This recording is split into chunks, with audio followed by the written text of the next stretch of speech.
यूकोकैरियोटिक cell का structure में हम लोग देख रहे हैं जो सेल इन्वेलप है, इट मींस बैक्टीरियल सेल जिससे घिरा होता है, तो वो 3 लेयर से घिरा होता है। पहली लेयर है स्लाइम कैप्सूल की वॉल, कैप्सूल लेयर जिसको हम लोग कहते हैं, then cell wall, then plasma membrane होती हैं। 3 इन्वेलप से वो क्या होता है, घिरा होता है, जिसको हम लोग कहते हैं सेल इन्वेलप। बैक्टीरिया को चारों तरफ से ये क्या करते हैं, कवर किए रहते हैं। दूसरा पार्ट है न्यूक्लियोइड, चूंकि इसमें न्यूक्लियस वेल डेवलप्ड नहीं होता है, सिंगल सर्कुलर डीएनए होता है जिसको हम लोग न्यूक्लियोइड कहते हैं, या इसको हम लोग मेन डीएनए भी कहते हैं। क्या कहते हैं, मेन डीएनए। राइबोसोम की बात करें तो ये देखिए 70S टाइप का राइबोसोम होता है, एंड इसके 2 सब यूनिट होते हैं। एक सब यूनिट इसका 30S होता है एंड दूसरा सब यूनिट इसका 50S होता है। जब इनको प्रोटीन सिंथेसिस करना होता है तो ये आपस में यूनाइट हो जाते हैं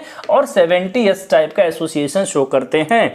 अगर हम लोग बात करें, ये जो तीसरी प्लाज्मा मेम्ब्रेन की वॉल है वो इनफोल्ड कर जाती है इनर साइड में। आप देख पा रहे हैं जैसा कि इनर साइड इनफोल्ड कर गया है, जिसको हम लोग कहते हैं मेसोसोम, एंड ये सरफेस एरिया प्रोवाइड करते हैं और एनर्जी प्रोड्यूस करने के लिए। यहाँ पे रिस्पायरेटरी एक्टिविटी होती है बैक्टीरिया के अंदर, एंड वो कौन सा पार्ट है, तो मेसोसोम। एंड मेसोसोम क्या है, इनफोल्डिंग ऑफ प्लाज्मा मेम्ब्रेन, जैसा कि आप देख पा रहे हैं। देन पॉलीसोम, ढेर सारे जो राइबोसोम हैं वो mRNA it means protein synthesis के लिए जो रिस्पॉन्सिबल है, एमआरएनए, मैसेंजर आरएनए जिसको हम लोग कहते हैं, जिसके नाते प्रोटीन सिंथेसिस हो पाता है, ढेर सारे राइबोसोम को यूनाइट कर लेता है। 2 to 4 राइबोसोम आपस में जुड़ जाते हैं, जिस स्ट्रक्चर को हम लोग पॉलीसोम कहते हैं। ये जो पार्ट है ये है plasmid, it is a extra chromosomal DNA. अगला पार्ट है फ्लैजिलम, जो उसको क्या करता है, मूवमेंट में हेल्प करता है। यहाँ पे फाइन हेयर लाइक स्ट्रक्चर जो हम लोग देख रहे हैं उसको हम लोग पिली कहते हैं। ये किसी सरफेस से बैक्टीरियल सेल को फ्लैजिलम मूवमेंट कराएगा, ये किसी सरफेस से अटैचमेंट का काम कराता है। हालांकि कुछ बैक्टीरिया जैसे इस्चेरिशिया कोलाई में इसको हम लोग सेक्स पिलाई के नाम से जानते हैं, ये जेनेटिक मटेरियल को भी एक्सचेंज करने में हेल्प करता है। अब हम लोग बात करते हैं सेल इन्वेलप की। तो सेल इन्वेलप यहाँ पे 3 लेयर्स में होता है। सबसे पहली लेयर ग्लाइकोकैलिक्स, जिसको कि हम लोग कैप्सूल के नाम से भी जानते हैं, then cell wall, then plasma membrane. अगर हम लोग ग्लाइकोकैलिक्स और स्लाइम लेयर जिसको हम लोग कहते हैं इसकी बात करें तो ये बना होता है पॉलीसैकेराइड का। किसका बना होता है, पॉलीसैकेराइड। एंड फर्दर अगर उसमें पॉलीपेप्टाइड चेन एडअप हम लोग कर देते हैं तब एक थिक म्यूसिलेज कवरिंग बनती है जो बैक्टीरिया को एडवर्स कंडीशन में प्रोटेक्ट करने का काम करती है। उसको हम लोग कहते हैं कैप्सूल वॉल। ये एक हार्ड कवरिंग हो गया, सेल को फैगोसाइटोसिस की प्रोसेस से बचाता है। इट मींस बैक्टीरिया को एडवर्स कंडीशन में प्रोटेक्ट करके रखने का काम कौन करता है, ये पहली टफ जो कवरिंग है जिसको कि हम लोग क्या कहते हैं, slime capsule wall.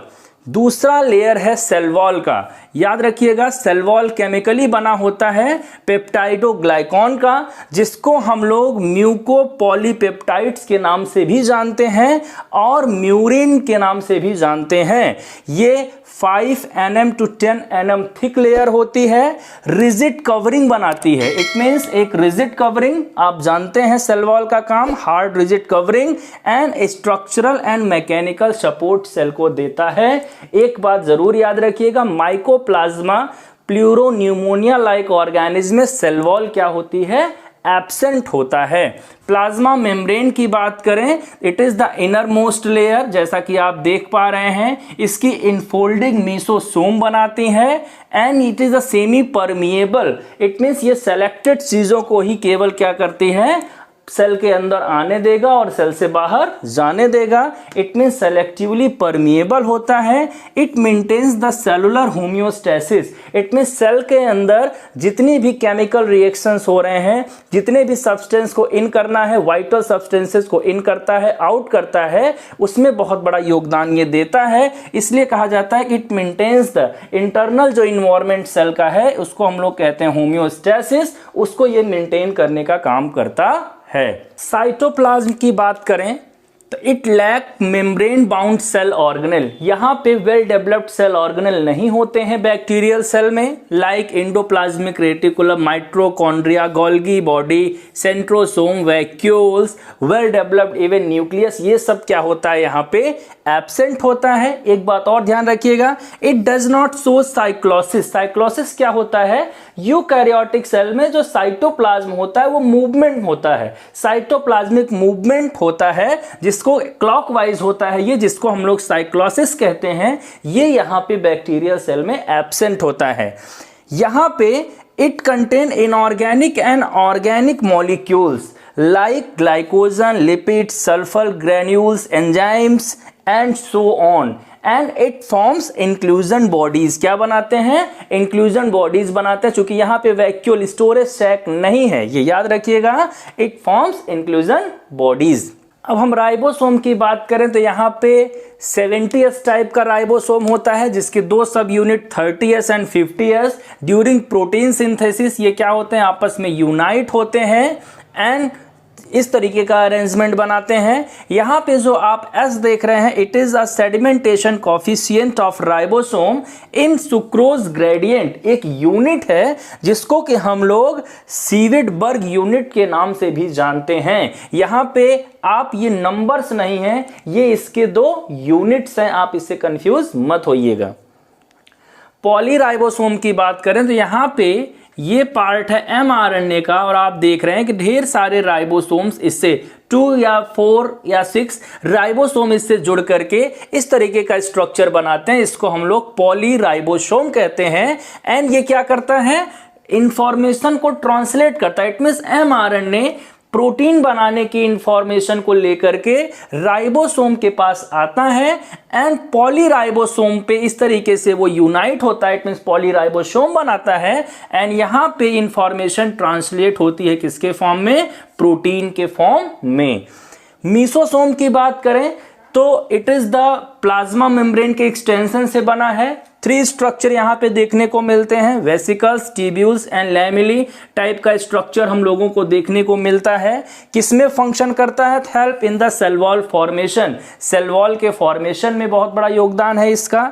DNA replication, it means DNA की copy, it means daughter cell बनाने में, एक सेल से जब 2 सेल बनने लगता है उस समय डीएनए को डबल करने, रिप्लिकेट करने का काम ये करता है। And one and most important function respiration, it means eukaryotic cell में माइटोकॉन्ड्रिया वहां पे एटीपी फॉर्मेशन में हेल्प करता है, तो यहां पे मीसोसोम रिस्पायरेशन के लिए सरफेस एरिया प्रोवाइड करता है। जेनेटिक मटेरियल की बात करें तो यहां पे सिंगल सर्कुलर डीएनए होता है जो रिप्रेजेंट करता है जेनेटिक मटेरियल को, न्यूक्लियाइड कहते हैं उसको, या दूसरे नाम में हम लोग उसको जीनोफोर के नाम से भी जानते हैं। ये नेकेड होता है, it means without any nuclear membrane की कवरिंग नहीं है इसको कवर करने के लिए, इसलिए ये बेसिक डिफरेंस है प्रोकैरियोटिक एंड यूकैरियोटिक के डीएनए में कि इसमें न्यूक्लियर मेम्ब्रेन, न्यूक्लियोप्लाज्म, न्यूक्लियोलस, ये सारे स्ट्रक्चर प्रोकैरियोट्स या बैक्टीरिया सेल में एब्सेंट होते हैं। बैक्टीरिया के पास केवल ओनली 1 क्रोमोसोम होता है। प्लाज्मिड की बात करें, it is extra chromosomal DNA जो कि क्या होता है, 1 और मोर सर्कुलर डीएनए के फॉर्म में स्कैटर्ड यहाँ पे रहते हैं, जिसका कि अभी हम लोग बात कर रहे थे, बायोटेक्नोलॉजी में बहुत बड़ा योगदान ये करते हैं। वैक्यूल की बात करें तो यहाँ पे वैसे तो वैक्यूल एब्सेंट होता है, लेकिन यहाँ पे गैस वैक्यूल्स प्रेजेंट होते हैं जो परमिएबल होते हैं एटमॉस्फेरिक गैसेस के लिए, एंड इसके नाते ये क्या करते हैं, फ्लोटिंग में हेल्प करते हैं, जैसे साइनोबैक्टीरिया या ब्लू ग्रीन एल्गी में। अब आइए लास्ट में बात करते हैं अपेंडेजेस का। इट मींस ये जो सेल वॉल है इसके बाहर कुछ ऐसे स्ट्रक्चर देखने को मिलते हैं जो कि डिफरेंट फंक्शन परफॉर्म करते हैं, जिसमें पहला नाम है फ्लैजिला का, देन पिलाई का एंड देन फिम्ब्रियाई का। अगर हम लोग फ्लैजिला की बात करें तो ये long thick thread like structure आप देख रहे हैं, यहाँ पे 1 और मोर नंबर्स में हो सकते हैं।